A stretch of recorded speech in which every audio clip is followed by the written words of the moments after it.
Tales of the Dark City. Welcome, gentle listener. I am Voldemort, your faithful servant, and I wish to introduce you to the Warhammer 40k universe, the grim darkness of the far future, where there is no time for peace, there is only time for war. And today we are to indulge in a few more tales of the Eladris Aeneas, the Dark Eldar, both extracts from the 7th edition Haemonculus Covens Codex Supplement. Out of print these days, so I thought it would be fun to hear these tales, to gain a better appreciation of the foul denizens of the Dark City of Commorragh. I am presenting these for your delectation as I am working on multiple entries of what we call banquet proportions, so I beg your indulgence while I make further progress on what I hope are sumptuous offerings. Alas, these banquets can take a bit more preparation time, as you can imagine, so I am grateful for your forbearance. But I felt it would be remiss if we left the table entirely bare on a Friday night. And so, let us hear the tales of The Theft of Lidia and A Murder of Ravens, as we usher in the weekend. To quote: The Theft of Lidia. An untamed maiden world recently assailed by a Tyranid hive fleet, Lidia represented a unique prize to the ever-curious Covenites. The homunculi descended whilst Samehand were attempting to rescue the planet's indigenous Eldar. The Coven's plan was not merely to abduct the entire Tyranid invasion, but to achieve something far greater. In the first days of 999, Millennium 41, Hive Fleet Leviathan invaded the arboreal planet of Lidia, a maiden world on the southern fringe of the galaxy. Though the planet played host to a variety of savage saurian life forms, it had no real chance of surviving a Hive Fleet's colossal hunger. Leviathan's rampage would see the Hive ships gorge themselves on the forest planet's plentiful biomass, along with the exodites that tended its world's spirit. Samehand, a craft world known for its long-standing vigil over the exilite worlds, had watched carefully for just such an occurrence. The Eldar made planetfall scant hours after the first brood spores had descended, their Windrider hosts slaying Tyranid leader beasts with shuriken cannon volleys and thrusts of their power spears. Though they were too few in number to stop the Void Spawn's conquest, the Samehand Eldar instead planned to rescue as many of the native exodites as possible, be they living or dead. All exodite worlds are shot through with psychoactive webway tunnels that house the spirits of their deceased, a crystalline version of the craft world's Wraithbone infinity circuits. Samehand's spirit seers intended to mystically transfer the essences of those who were joined with Lithidia's world spirit into their own limbo-like afterlife. In this way, they would save the planet in spirit, if not in body. The Lords of Commorragh are always on the lookout for juicy morsels of knowledge. Their agents are strewn across the universe, numbering raiders, outcast harlequins and dimension-hopping mandrakes amongst them. It was not long before the Covens got wind of the Lithidian invasion. The idea of an untamed maiden world newly infested by Tyranids caused a great stir in the Undercity. As the architects of Commorragh proved long ago, wherever intense bodies of psychic power exist, magnificent deeds can be achieved. One had only to look at the Ilmea, the captive sons that the founders of the Dark City had reaved from real space, for proof of the Dark Eldar's supremacy. Some of those who orchestrated these great thefts lived on as eldest and most influential of all homunculi. The Covenites' interest was not benevolent in nature, for in severing themselves from the decadent ways of the ancient Eldar Empire, the exodite cowards had forfeited their right to survive. Instead, it was closer to the excitement a crypto-scientist feels upon the threshold of a breakthrough. A whole new race entering the galaxy was something to be investigated thoroughly, preferably at the point of a scalpel. Living Tyranids had been captured from real space and taken back to Commorragh many times in the past, yet no more than a handful of broods had ever made it to the Undercity intact. The alien weapon beasts were violent in the extreme, and fetched a high price within the witch cult arenas and Haemonculus Covens alike. Thus far, the attempts of the Covenites to recreate or synthesize Tyranid biomatter had proven stillborn. Even the haul taken from the ill-fated world of Duriel, specimens from 2 different hive fleets that the homunculi had attempted to blend together, had dwindled almost to nothing. The Tyranids were made from matter far stronger than mere flesh and blood, and their race would not be easily manipulated. In this lay the Tyranids' appeal, for many homunculi tired of working with humdrum musculature and predictable circulatory systems. They longed for something more exotic to adorn their slabs. The more varied in form, the better. The Tyranids, as adaptable as they were proving to be, represented a body of learning so extensive in its myriad forms and abilities that they might never grow dull. To stave off ennui indefinitely was considered the highest of all prizes by the homunculi. So it was that the Undercity burned with something approaching hope. If the Covens could secure an ecosystem infested with self-replicating creatures from another galaxy, the variety it represented might afford them an entire new canvas on which to operate. Though none dared speak of it, such a notion was as close to a salvation as the homunculi could ever come. To steal a world. It was the monstrous ambition of the master homunculus Urian Rakath that showed the Covens the way. To adopt a brood of Tyranids was a simple enough matter. The runic hex cages of the 7th War had proven that, but such small-scale abductions were worthy only of lesser Commorrights. With a major craft world so close to a planet that still had an active world spirit, Rakath knew of a way the entire Tyranid invasion could be stolen into the night. Before long, the Haemonculus Covens worked together with an unprecedented degree of cooperation. The fabled Carnival of Pain would be accompanied by warriors from across Commorragh and beyond. Mercenary incubi were hired, favours called in from the cabals and witch cults, and allies brought in from other dimensions. Meanwhile, Nemesis and Penumbra voyeurs conspired to plan the most efficient path to the planet's demise. They concluded that Rakath's scheme would only succeed if they could not only prevent the Tyranid invaders from completing their feeding process, but also manipulate 2 major webway gates. Just such a portal is held astern of all Eldar craft worlds, Samehar amongst them. Another is held at every Exodite world's principal geomantic shrine. Rakath's prize was in reach. Should the energies of these great portals be destabilized whilst in close proximity to one another, the resultant feedback loop would see the dimensional gates forced open, yawning wider and wider until they were large enough to swallow a world. Once this was achieved, moving Lidia into the webway would require a planetary translocation. It was an act made possible by the history of the Dark City itself.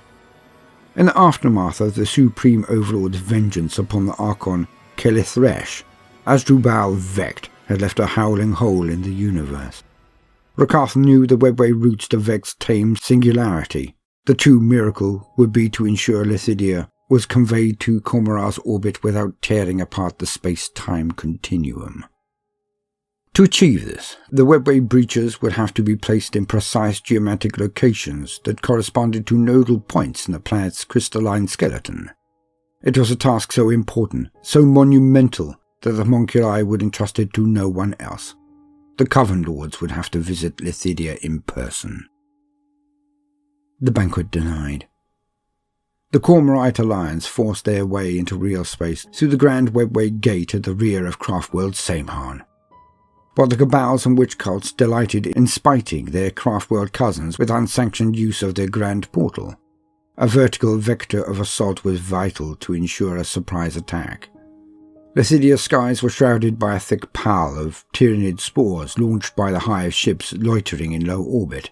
The tiny spores were spurring the Exodite world's biomass into uncontrollable growth, just as an agri-world fattens its herd before the butchery begins. Dotted across Lidia's landscape were numerous digestion pools. Just as the last days of Duriel had shown, once the planet's conquest was assured, those devourer beasts that had eaten their fill would hurl themselves into these bilious lakes in an act of instinctive suicide. In this manner, the Tyranids would render down every shred of biomass into biological gruel that the hive ships would later drain from the surface.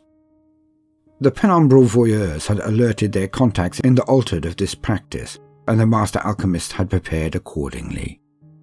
Hidden from sight by the spore clouds, the Dark Eldar descended from the grand webway portal in great numbers. Void Raven bombers and razor-winged jetfires crisscrossed the planet's skies by the hundreds. Their passage was so supersonically swift that the winged Tyranids haunting the spore-choked mists found it all but impossible to intercept them. The pilots took great pleasure in slicing alien heads from necks with the razored wingtips of their craft, but none shirked from their true mission. Whenever a digestion pool was detected, these arrow-swift craft would fire the Altered's modified necrotoxic missiles into the midst of each quagmire. The resultant detonations instantly rendered the pool's contents inert. Those Tyranid eater beasts that had plunged into each digestive morass found themselves not dissolving as the Hive Fleet had intended, but flopping about in harmless, brackish water. The Commorraghs were not the only Eldar to be running rings around the Tyranids' living tides. Scarlet streaks blurred through the forest as Saimhan's jetbike sent monomolecular-edged shurikens slicing through vegetation and Tyranid alike. Wherever alien tunneler beasts burst out to prey upon the Exodites protecting their megalithic shrines, entire tribes of Saimhan windriders would intercept the swarms, slaying the void-spawn fiends with little loss of their own kind. Nimble Eldar jetbikes then darted inside the holes left in the planet's surface by the Tyranid attack, zooming down tight and twisting tunnels as they hunted the slithering horrors of the next wave. A similar battle unfolded within the crystalline tunnels of Lidia's webway network, their sacred reaches stained by rivers of alien blood as the craftworkers took their toll. While the Tyranid swarms were focused upon Saimhan jetbikes and Exodite dragon riders, Rakath gave the order to descend. Raiders were soon skimming over the planet's canopy, rack gunners blasting apart the gargoyles that flew up to intercept them. Here and there, a skimmer was torn from the sky by swooping Tyranids the size of Void Raven bombers, its passengers tumbling into the canopy below. The homunculi paid them little heed. The Talos belonging to the Black Cornucopians had begun their harvest early. Eager to steal the finest alien material, their corpse thief machines had dropped from the skies directly into the largest of Tyranid leader beasts. Many of the clacking pain engines were reduced to sparking, bleeding wrecks as the giant Tyranids fought back with tendon-like whips and sentient swords. Some Talos succeeded in their visceral missions nonetheless, scissoring apart their prey and flasking their constituents in a macabre mirror of the Hive Fleet's own feeding strategy. Many of the homunculi making planetfall were privately dismayed at the efficiency with which the Dark Eldar had cut off the Tyranids' escape. Iridivists, in particular, had been rather looking forward to one of his incarnations being rendered down and subsumed by a new and exciting race. He splashed disconsolately in a neutralized digestion pool, his red-muscled racks fighting back the scythe-limbed Cormorgons at the quagmire's edge, while the homunculus sullenly thrust his webway breacher into the soggy earth. A Haruspex lumbered in close, jaws distending wide. Iridivist's eyes gleamed as the monstrous eater beast flung out its great grasping gullet to catch him up and yank him bodily inside its thorn-ridged craw. The Epicurean's freshly flenched racks nodded in satisfaction as chittering tides of gaunts closed over them, content to enjoy their own painful deaths now their master was happily dissolving inside an extragalactic horror. Nearby, Zirin-Tuil looked on like a proud father as his grotesque tore into the Tyranid warriors closing in from all sides. The swarms had sensed the homunculi were the true danger, and the leader beasts were attempting to slay them with biocannon and razor claw. For all their size, the Tyranids were making little progress. Zirin-Tuil was surrounded by his latest triumphs, a living art gallery he called the Ruination of Flesh.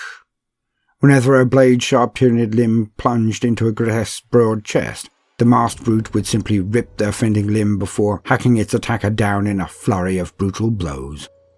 Wherever a Tyranid gun beast gouted out a stream of burrowing beetles, even those grotesques, half-eaten, would stride through the volley to slay their foes.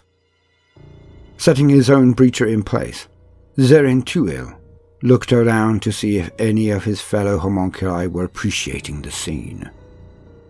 Maestro Threlemnes, ever eager to impress his role models Yuri and Rakath, had for once prioritized the Coven's wider agenda over the care of his beloved engines of pain. It was a grave mistake. A pair of gangling lictors burst out from their concealment, thorn-ridged talons aimed at Threlemnes's sunken chest. With a burst of speed, the Talos Sinistrex darted in to interpose itself between its creator and the Tyranid assassin beast. The lictor's claws clanged from the pain engine's impeccably curved carapace, denting it badly and tearing one of its grasper claws from its polished torso. Nearby, Dextracine had wrapped its tentacles around a writhing lictor opponent of its own. The parasite engine was bleeding from a dozen wounds, a thin keening emanating from its spirit siphon. Threlemnes screamed as if he had been plunged into boiling mercury. His alabaster features twisted as he darted forward, the fastidious artisan becoming a snarling, hissing beast. The homunculus plunged his scissor hand into the nearest lictor's face, its blades lopping off feeder tendrils before taking the thing's head from its body entirely. The second lictor, having cut itself free from Dextrinese's stranglehold, loomed over the maestro's many-eyed sump. Threlemnes's latter hand jabbed upward so his stinger pistol sunk into the Tyranid's throat, discharging a solvent so potent the assassin beast simply dissolved away like a wet statue held to an invisible flame. Everywhere the Tyranids were closing in upon the homunculi as they thrust their crystalline breaches into the planet's crust. Carnifex broods were intercepted by Kronos that hovered just out of reach, their baleful energies reducing the wrecker beast to dry and colourless husks. Lesser Covenites hurled themselves by the dozen into the path of snake-bodied terrors to buy their masters a few more precious seconds. Racks stood shoulder to shoulder, their liquefier guns turning chitinous seas of gaunts into harmless slop. Knots of chattering rippers slithered past the legs of the rack escorts to wriggling close, but at the last moment worm-like haemovores would snake out from their master's robes to strangle and constrict. Rakath himself drifted blithely towards the main world shrine, nostrils wide as he breathed in the glorious sense of war. A wounded Tervagan brood beast barreled its way through the Elder Homunculus's bodyguards, lesser Tyranids scuttling in its wake. The cell's aconthist, Vigatrex, fired a beam from his ossifactor at the creature's carapace, but the Tervagan barely seemed to notice. Shaking his masthead, the rack tapped new parameters into the weapon's transmuter pad and fired again. This time the Tervagan shuddered and burst into an explosion of chitinous spines, its fluid-covered young spasming and dropping dead around it. Rakath cared little for such corporeal distractions.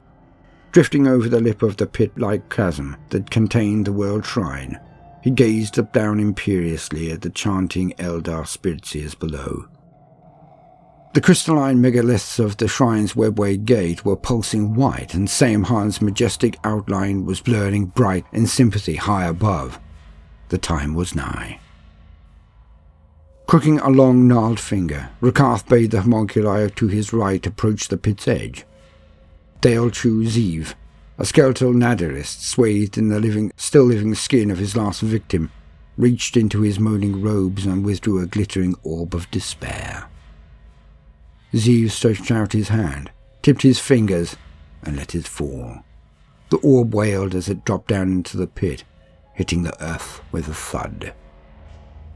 A soul-blasting scream tore the air as millennia of anguish were released from the psychosensitive sphere. As one, the spirits convulsed as if electrocuted before slumping to the ground.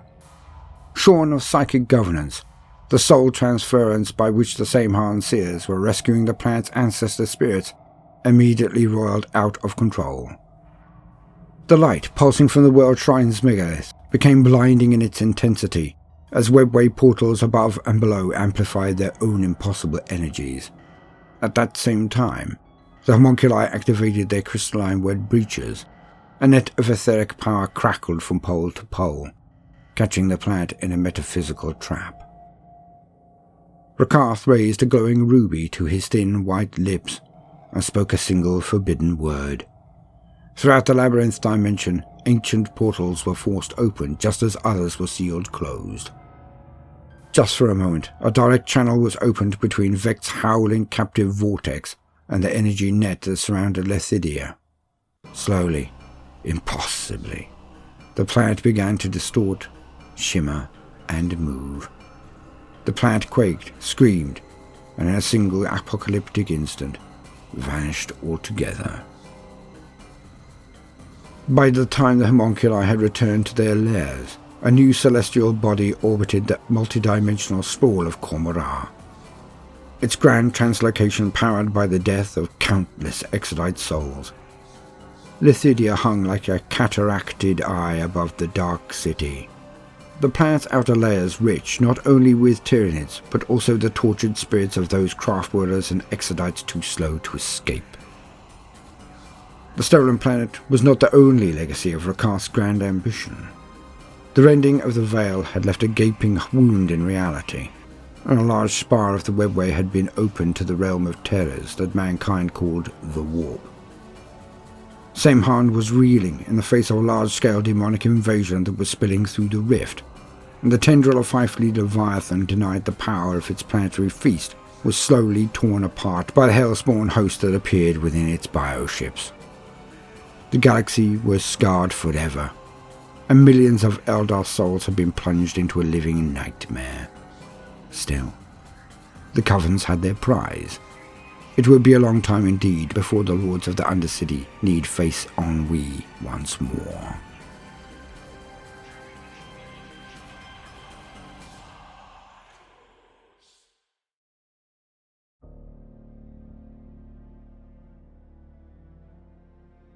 A Murder of Ravens.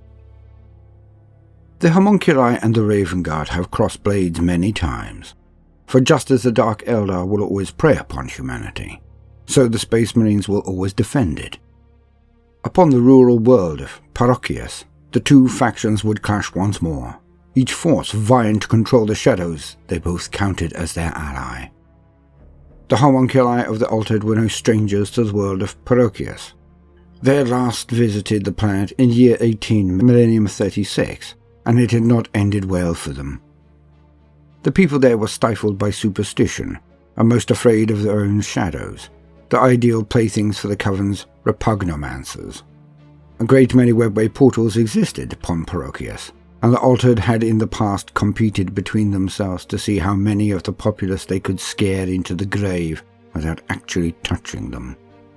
The last time the Altered made the journey to Parochius, the Covenites found the Raven Guard waiting in ambush. The finest stealth operatives in the Adeptus Astartes, the sons of Koras, had launched a blisteringly effective ambush that had seen the Covenites maimed, disfigured, or, in the case of Viscount Sindric, blasted into messy chunks by a volley of heavy bolter shells. Though the surviving homunculi had fled to the nearest webway portal and escaped back to Commorragh, and although enough of Sindric's latest flesh form was scraped together to effect his regeneration, the damage to the Coven's pride had already been done. Viscount Sindric in particular took the defeat hard. His rage was so great that he discharged himself from his regeneration sarcophagus long before his regrowth was complete. So it was that when the Altered returned to the planet of Parochius, Sindric was still a pale and hairless fiend, his knife-sharp teeth bared in a permanent rictus grin that was unsettling in the extreme. The vengeful Haemonculus was in good company.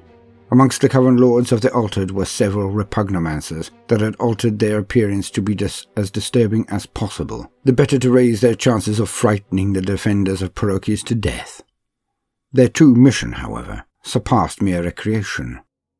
Reasoning the Raven Guard would still be keeping a watchful eye on the planet's fate, they intended to draw the defenders of humanity into attack once more, only for the Raven Guard to find that this time the roles of ambusher and victim had been reversed. Parochius was largely a mining world, its ocker mountains honeycombed with tunnels and electromagnetic conveyor rails. The homunculi had been alerted to the world's presence when the planet's servo-miners had accidentally struck a dormant webway portal with a seismic hammer. Since that day, the planet had been haunted by terrible nightmares, both imagined and horrifyingly real. Sindric gathered the sycophantic cells of the Altered to his side, his expedition joined by those of his allies who had thought the forthcoming spectacle would be too entertaining to pass up. The Viscount led his fellow homunculi through the webway portal towards Parochius as soon as his forces were mustered, bidding the majority of his entourage linger in the webway to await his signal. Once they had made planetfall, the majority of the Covens repugnomancers were content to make their lairs in the deep woods and so-called haunted tunnels. They were ready to savour the wait before the kill, just as they always had. Sindric, however, would brook no delay. His sinewy form drifted through the outskirts of the nearest mining town, looming over miners and geo-servitors alike to sniff the air over their heads. Their fear was palpable, but it was nothing compared to the rich scent of despair to come. The miners united against the horror in their midst, but Sindric merely floated above them, activating his clone field so that the cobblestones hurled at them passed harmlessly by. Lipless, mouth wide, the Coven Lord threw back his head and gave a keening shriek that was echoed by a dozen identical doppelgangers. The things that loped from the shadows to answer his call were, if anything, even more terrifying than the homunculus himself. Shadows in the night. When the Raven Guard made planetfall in answer to an astropathic distress call from Parochius's capital city, their operation was slick and fast.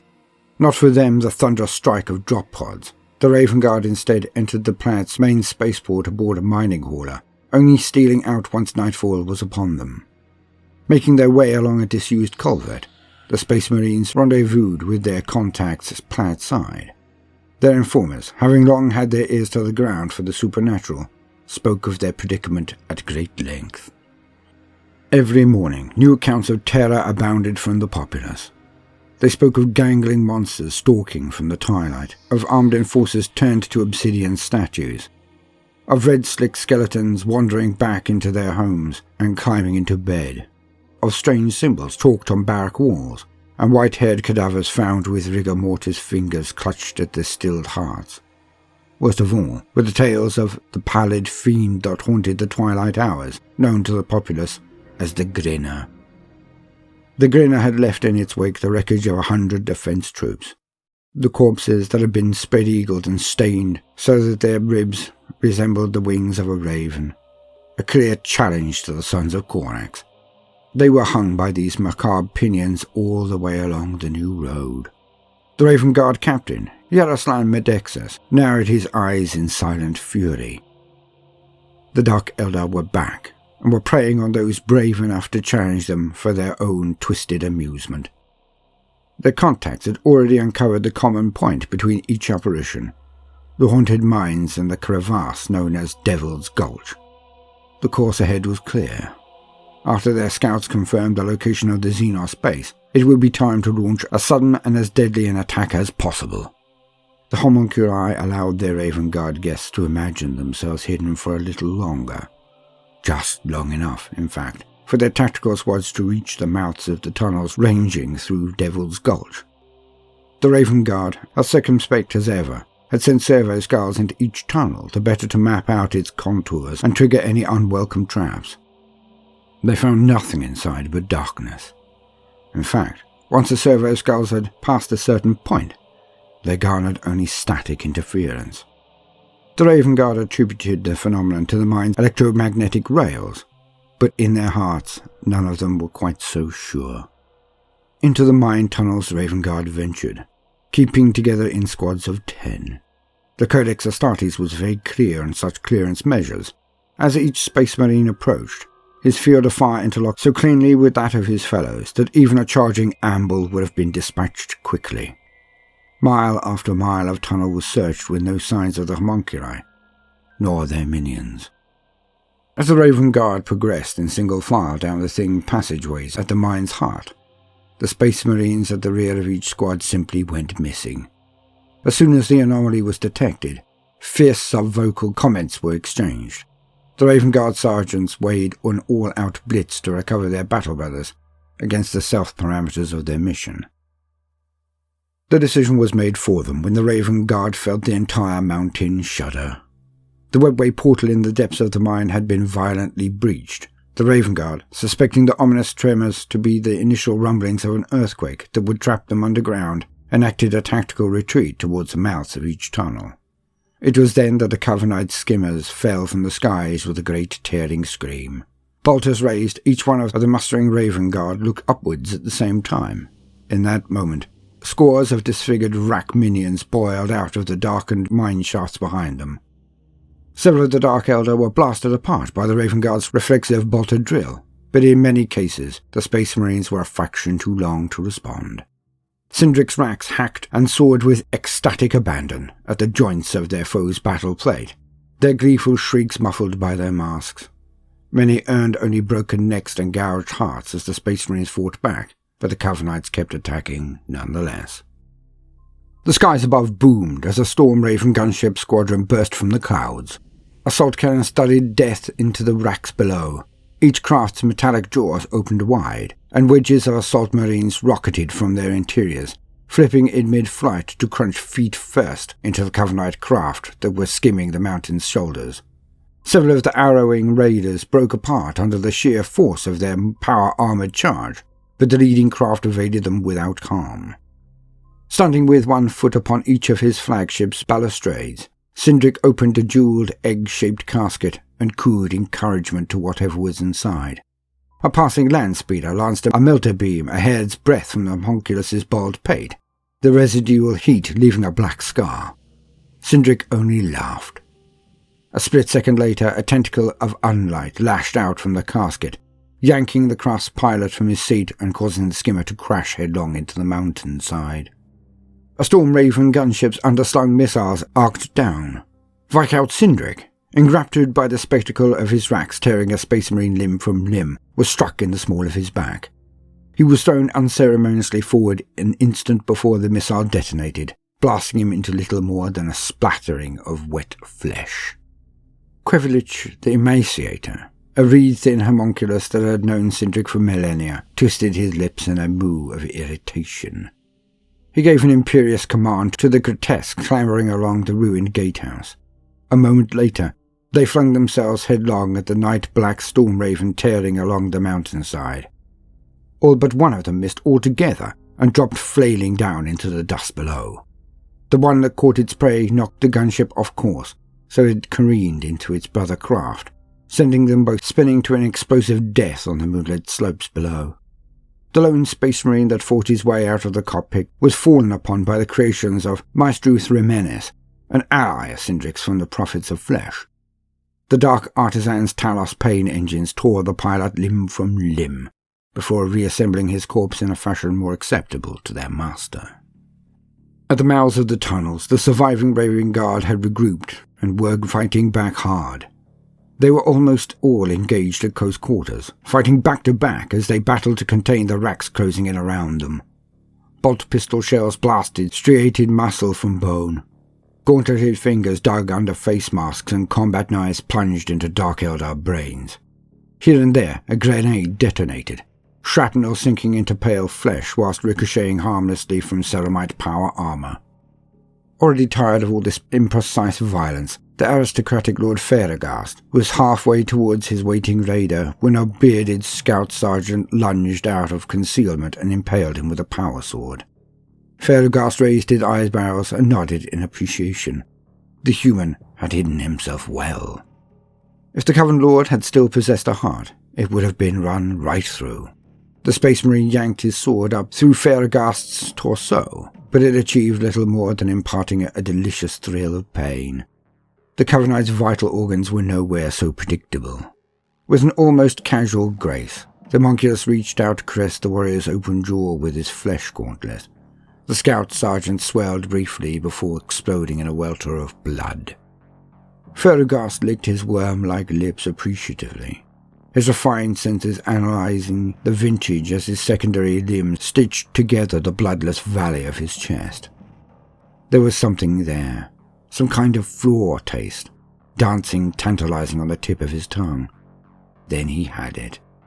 The gene seed of the Raven Guard was still functional, yet by the tang of corruption within, it was only a heartbeat away from something far fouler.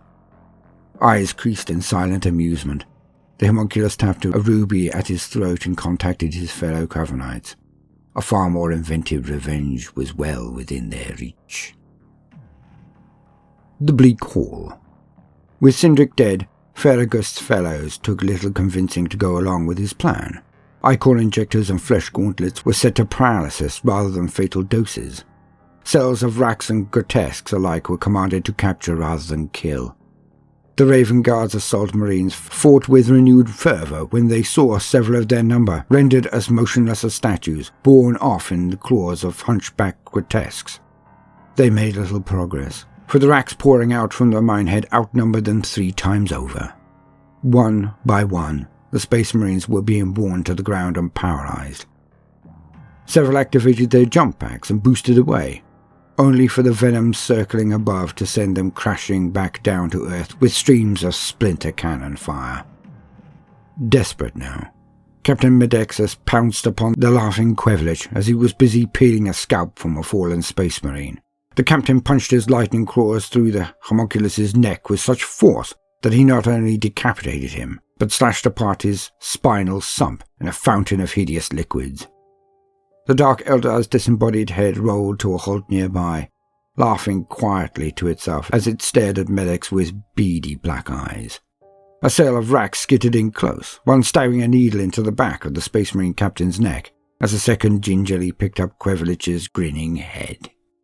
Suddenly, 2 more Storm Ravens hurtled out of the skies to send missiles slamming into the mountainside, blasting 2 Grotesques to pieces, and sending rubble tumbling down to partially block their mine shafts. It was all the signal the homunculi needed. As one, the Covenites retreated into the darkness, the largest of their number dragging their Space Marine captors with them. Bolt of fire hammered into fleshy backs and blasted holes in the metal carcasses of pain engines, but the Covenites were so invigorated by the slaughter, they ignored even the most grievous of wounds. The last of the Rax scrabbled across the scree on all 4s, closely pursued by tearing volleys of fire from the Storm Ravens. One of the Covenites juddered as large caliber bullets tore him apart, but the rest made it into the darkness intact. A second later, the mountainside shuddered, and the avalanche the Storm Ravens had begun finally buried the minehead openings altogether. The Raven Guard, having lost not only their comms feeds, but also dozens of good men, were ill-inclined to dig their way through the rubble in pursuit of their foes. Pragmatism overrode the fiery desire for vengeance, and as the Storm Raven gunships settled down with their metal jaws open, the remaining Raven Guard regrouped. Over a score of their number had been stolen away into the darkness by the very foe that they had come to slay. They could not afford to lose more. Vowing that this was not over, the Raven Guard solemnly boarded their gunships and made for low orbit. A dark legacy. 2 days later, a Space Marine strike force blasted its way into the webway tunnels that fringed Parochius. After a brief skirmish with the Covenites in the otherworldly tunnels beyond, the missing Raven Guard were recovered to a man, their memories clouded, but their bodies intact. After a lengthy quarantine, the abductees rejoined their battle companies, dying one by one in noble service to their chapter. Their gene seed was recovered and implanted into fresh recruits. Over time, their legacy was dispersed throughout the chapter, yet a darkness now lurked there, written into the very genetic code they prized the most. 100 years and a day after the clash upon Parochius, the sudden mutation of Raven Guard gene seed saw dozens of their finest warriors hatch into grotesque monsters. An entire generation of new recruits had to be put down. In the end, the vengeance of the homunculi had been wrought by the hands of those who sought to defy them. End quote. I hope you have enjoyed this presentation of 2 iconic tales of the Haemonculus Covens of Commorragh, the Dark City. If so, then please consider liking and subscribing. If you do, then hit the notifications button, as I would not want you to miss out. Now, no matter what you do today, do try to make some time for fun. Toodaloo.